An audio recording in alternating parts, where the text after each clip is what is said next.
Most importantly, I'm not disrespecting you like that. I understand your job and what you do to get it done. But that's not how I do my job. I save lives and take lives. I don't play with women. This is Bedtime Stories, Grownup Edition, Operation Anteater, Part 14.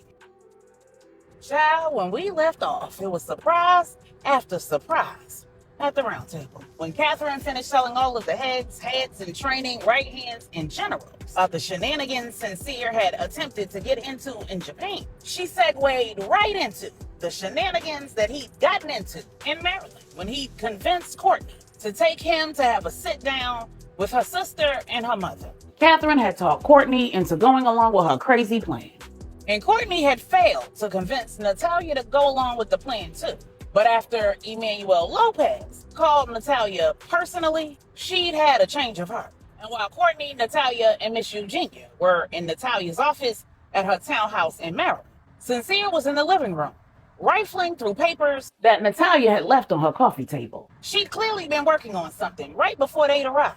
Because in addition to those papers, she'd left her laptop, her reading glasses, and a still hot mug of coffee. It was a good thing she'd locked her laptop, because if she hadn't, Sincere would have rifled through that too. When Miss Eugenia told Courtney that she needed to speak with Sincere alone, she stormed out of the office and slammed the door behind herself, giving Sincere a heads up that someone was coming, and giving him enough time to put the papers back the way he found them, and himself back where he'd been left, in the entryway of the townhouse. When he and Miss Eugenia made eye contact, she said, "Why are you still standing there?" And Sincere said, "I didn't want to be too presumptuous and make myself comfortable when my presence was clearly undesired."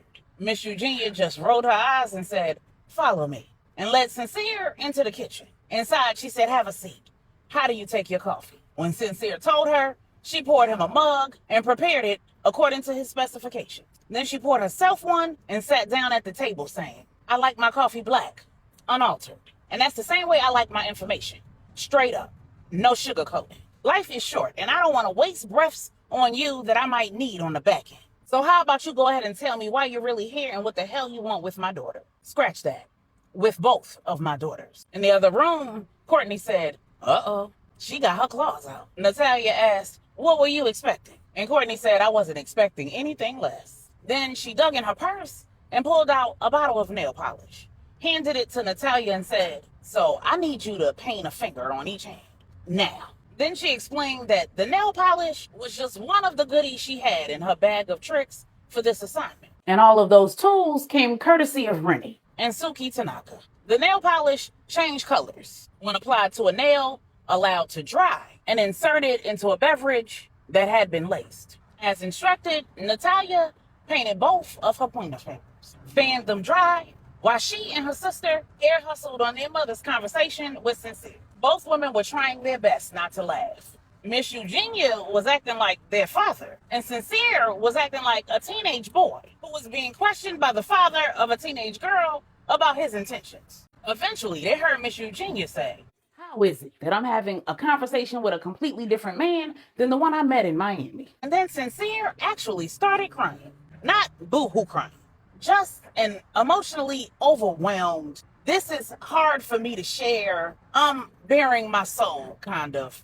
uncomfortable cry. And Natalia and Courtney just looked at one another. If that was a part of Sincere's act, he was wasting his time. Because their mother was not moved by tears. Not theirs, not a man's, not anybody else's either. And the look on her face said as much. Sincere was undeterred though. Tearfully, he told Miss Eugenia all his business. All about the type of woman that his mother was, the type of father his father was not, how hard he'd been working to become a better man, how meeting Natalia had given his efforts a jumpstart, and how Courtney agreeing to give him a chance had revived him after Natalia told him that he was not the man for her. He told her how painful it was to realize what kind of man he'd become, to finally see how much better of a man his brother was, and how he and Courtney had bonded over their similar past dating experiences. When Miss Eugenia questioned what he meant, he told her something that she didn't know, something that Courtney had only shared with Sincere to gain his trust, but something that was very much so true. At least 90% of the times, when a man had to pick between Natalia and Courtney, he'd chosen Natalia, while Courtney had never let on to her mother or to Natalia. Every time it happened, it was a blow to her ego. but it never shook her self-esteem or created a jealous or envious spirit in her. She believed it was the reason why she'd wanted to continue testing love interest, and Natalia didn't. She figured Natalia didn't have a need to, since so few men who Natalia met first showed an interest in Courtney after meeting her. Instead of being in her feelings, Courtney took the position that she'd just find out as early as possible if a man who she was considering being serious with had any interest at all in her sister. She was feeling Ezra, and she wasn't sure where things were going, but before they went any further, she was going to use the current circumstance to test him. In the kitchen, Sincere was telling Miss Eugenia all the reasons why he thought Courtney was perfect for him. She'd met Janelle, the two had gotten along. Even Catherine thought that Courtney was perfect for Sincere. And when he said that Courtney could be the one, Miss Eugenia had heard enough. She said, "Boy, I don't know who you are, who you're trying to be, or what you are trying to do. But let me tell you who I am. I'm a mama bear and a praying woman. So I rebuke and bind the devil right now in the mighty name of Jesus. I'm also a woman who's licensed to carry in 12 states, including the incorporated island of Puerto Rico. So if you try to cause harm to either of my daughters, I promise that the hole I put in you will be so big that the 5 families won't be able to find a doctor in these 48 contiguous states, Alaska or Hawaii, capable of filling it. And on that day, you will meet Jesus on your way to your permanent hole in hell. Is there anything about what I just said that requires clarification or that you don't believe?" When Sincere said, "No, ma'am," Miss Eugenia said, "Then we're done for now."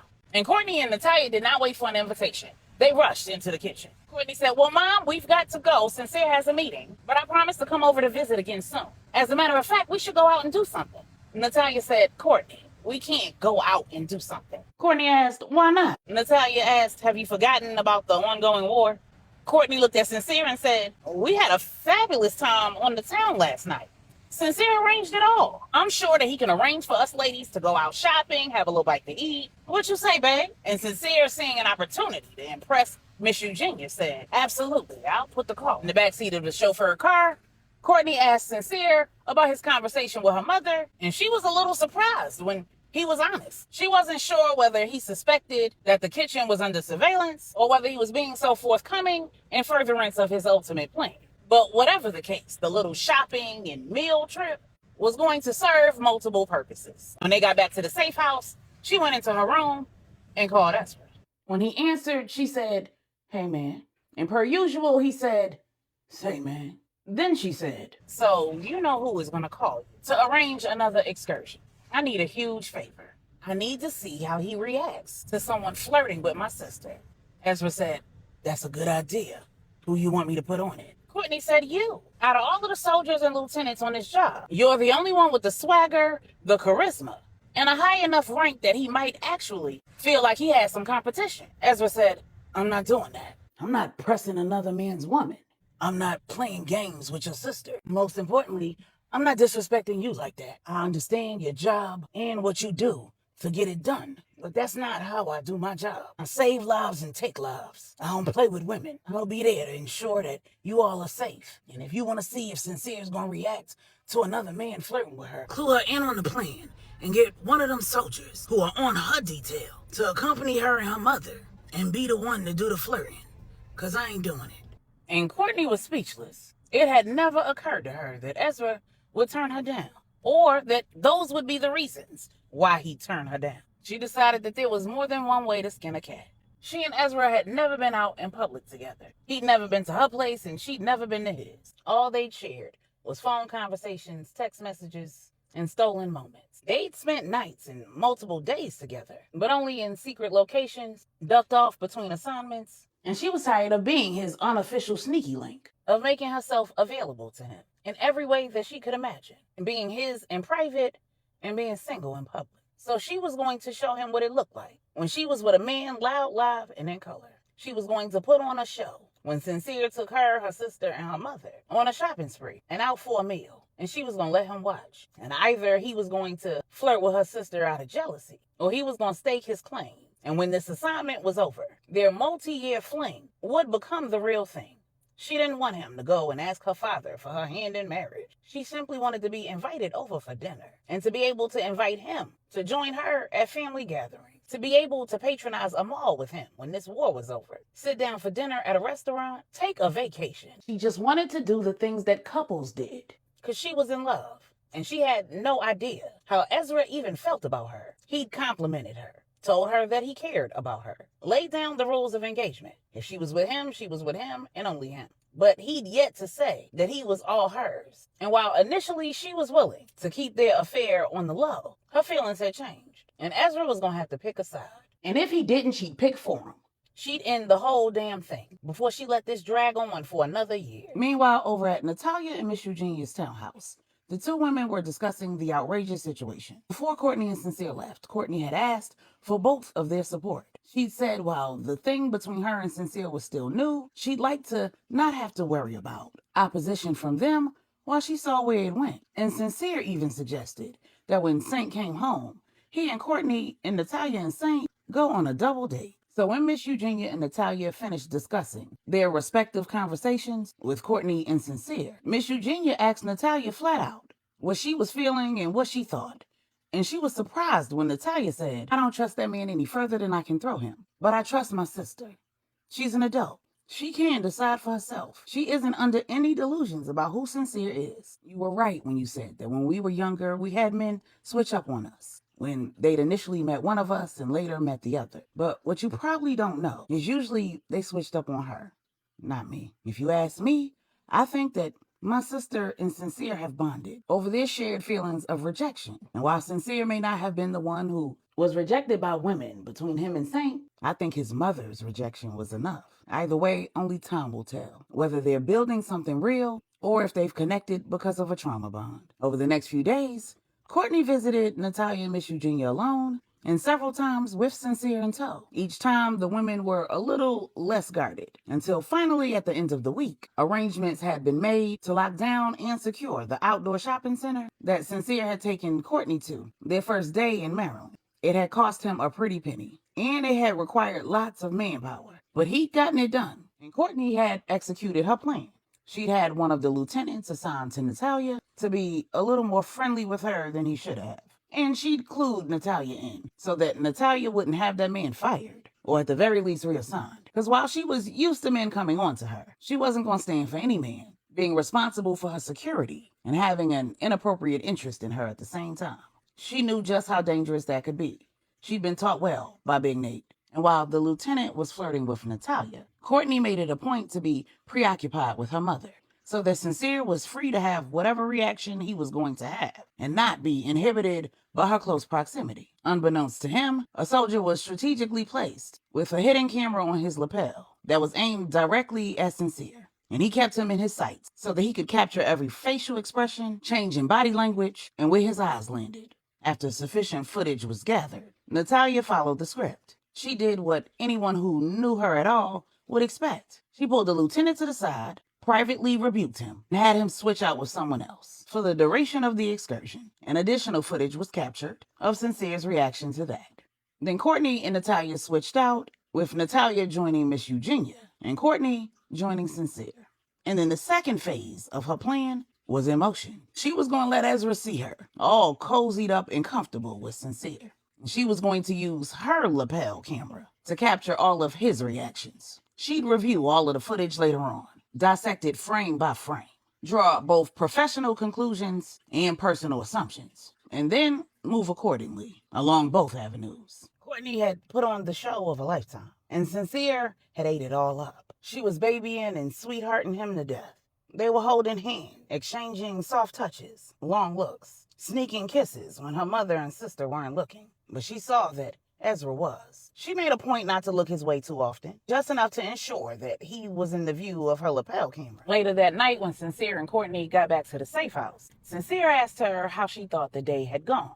And Courtney told him that her mother had requested some one-on-one time, so she'd arranged for them to have dinner at a restaurant that was on the safe list the following evening. And then Courtney watched as the wheels turned in Sincere's mind. Following some bedroom acrobatics, Courtney told Sincere that she was heading back to her own room that night.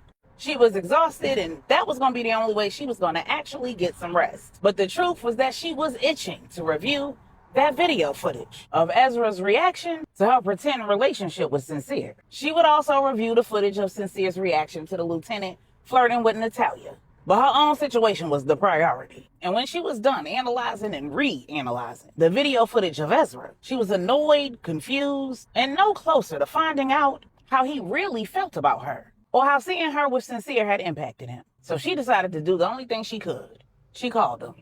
When he answered, Courtney said, "Hey, man." And Ezra said, "Say, man."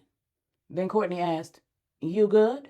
Ezra asked, "Why wouldn't I be?" Courtney asked, "Today wasn't difficult for you at all?" Ezra said, "It was a walk in the park. Security did their jobs.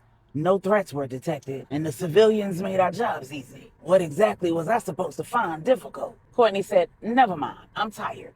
I got a big day tomorrow." Then she told Ezra her plans, what she suspected, and what she would need both teams to do. The next evening, while Courtney and Miss Eugenia were out at dinner, Sincere arranged for a driver and a very small team of soldiers to escort him to Natalia and Miss Eugenia's townhouse. Natalia took her time answering the door. Courtney hadn't given her a heads up that Sincere had left the safe house and was heading her way. But she knew. She knew Sincere's every move. She'd also tapped into the security system at the townhouse, so she was watching everything. And when Natalia texted Courtney to tell her that Sincere was at her door, Courtney immediately responded saying, "Let him in and keep me posted." When Natalia opened the door, she asked, "Why are you here without my sister?" Sincere said, "I don't mean any disrespect. I just wanted to holler at you right quick. I had an opportunity to talk with your mother one-on-one, but not you." When she let him in, he went through all the paces. Apologized for his behavior in Miami, agreed to apologize to her father for the way he disrespected her mother, agreed to apologize to Saint whenever he came home. And then he revealed the real reason why he was there. He said, "When you ladies were having your little kumbaya in the other room, I couldn't help but notice the papers that you left on the coffee table. It wasn't my intention to snoop, but I noticed that they were for Montclair Enterprises. Did Saint leave you in charge of managing his business?" When Natalia said that he had, Sincere said, "And everybody always accuses me of being the conniving one." Natalia asked, "What do you mean?" Sincere said, "I mean, my brother got a lot of nerve, leaving you responsible for handling his financial business, knowing that he's been taking care of Summer and their kids for years, filtering that money through his business." Natalia asked, "Their kids?" Sincere said, "Yeah, you ain't know them 3 kids that Summer has are Saints?" And then Natalia knew that Sincere had absolutely snooped, because the paperwork she'd left on the coffee table was related to Summer's children's college funds and savings accounts. And the only reason why she had that particular set of paperwork on the table was because she'd made some necessary changes to those particular accounts that had resulted in significant increases to their respective values, which meant the amount of money that was in each of those accounts was nearly 10 times more than it should have been, based on when they were initially opened. And that would be the only reason why Sincere would be under the impression that Saint had been taking care of those children their whole lives. The accounts weren't open until their actual father had died. She decided to play along.